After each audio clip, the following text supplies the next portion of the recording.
নমস্কার বন্ধুরা, আমাদের চ্যানেলে আপনাদেরকে অনেক অনেক স্বাগত। ইতিমধ্যেই গতকাল থেকে বাংলার বিভিন্ন জায়গাতে, বিশেষ করে দক্ষিণবঙ্গের বিস্তীর্ণ এলাকাতে কিন্তু প্রবল বর্ষণ শুরু হয়ে গিয়েছে। গতকাল রবিবার প্রায় সারা দিনই কিন্তু বৃষ্টিপাত চলেছে বাংলার বিভিন্ন এলাকাতে এবং বিশেষ করে দক্ষিণবঙ্গের বিভিন্ন এলাকাতে, অর্থাৎ কলকাতা থেকে শুরু করে দক্ষিণ ও উত্তর চব্বিশ পরগনা এবং হাওড়া, হুগলি বিভিন্ন জায়গাতে কিন্তু এই বৃষ্টিপাত চলেছে এবং আগামী বুধবার থেকে বৃহস্পতিবার অবধি কিন্তু এই বৃষ্টির পরিমাণ আরও বাড়ার সম্ভাবনা কিন্তু রয়েছে। তার কারণটা হচ্ছে এক্স্যাক্টলি বঙ্গোপসাগরে তৈরি হওয়া একটি নিম্নচাপ, যেটি কিন্তু আস্তে আস্তে বাংলার দিকেই কিন্তু অগ্রসর হচ্ছে এবং যার ফলে এই বৃষ্টির পরিমাণ কিন্তু বাড়বে। কিন্তু কবে, কোথায় এই বৃষ্টির পরিমাণ বাড়বে সবটাই বলবো এই ভিডিওর মধ্যে।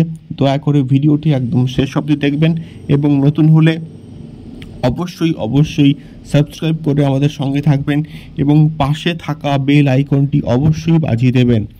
গত কয়েকদিন ধরে বঙ্গোপসাগরের উত্তর ভাগে একটি নিম্নচাপ অবস্থান করছিল এবং যার ফলে একটি নিম্নচাপ অক্ষরেখা বাংলার উপর দিয়ে হয়ে উত্তরবঙ্গ অবধি বিস্তৃত হয়েছে এবং যার ফলেই প্রচুর কিন্তু জলীয় বাষ্প ঢুকছে এবং প্রচুর কালো মেঘ কিন্তু ঢুকছে দুই বাংলার দিকে এবং যার ফলে গতকাল থেকে অর্থাৎ রবিবার থেকে অর্থাৎ 18ই আগস্ট থেকে কিন্তু বাংলার বুকে প্রবল থেকে প্রবলতর কিন্তু বৃষ্টিপাত হচ্ছে এবং সেই বৃষ্টিপাত আমরা কিন্তু অলরেডি দেখতে পেয়েছি এবং এই বৃষ্টিপাতের জেরেই কিন্তু কলকাতার বিভিন্ন জায়গায় কিন্তু জল জমেছে এবং বিভিন্ন নদীর জলস্তর কিন্তু বেড়েছে এবং এই প্রবল এবং ভারী বর্ষণের জন্য এবং এই ভারী বর্ষণ কিন্তু চলবে আগামী সপ্তাহ অবধি, অর্থাৎ আগামী বুধবার থেকে বৃহস্পতিবার অবধি কিন্তু এই ভারী বৃষ্টিপাত চলার একটা প্রবল সম্ভাবনা কিন্তু তৈরি হচ্ছে এবং এই প্রবল বর্ষণ কিন্তু হতে পারে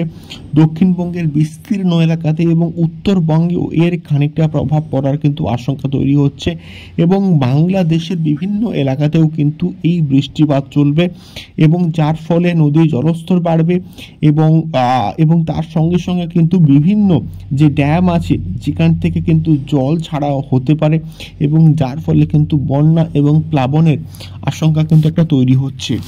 তো এই বৃষ্টিপাত কিন্তু চলবে আগামী বুধবার থেকে বৃহস্পতিবার অবধি এবং এটাই ছিল আজকের ওয়েদার রিপোর্ট এবং ওয়েদার আপডেট সংক্রান্ত এক্সক্লুসিভ খবর। আপনারা অবশ্যই ভিডিওগুলি দেখুন, দয়া করে শেয়ার করুন এবং অবশ্যই নতুন হলে সাবস্ক্রাইব করে সঙ্গে থাকুন। দেখা হচ্ছে পরবর্তী ভিডিওতে। অনেক অনেক ধন্যবাদ। নমস্কার।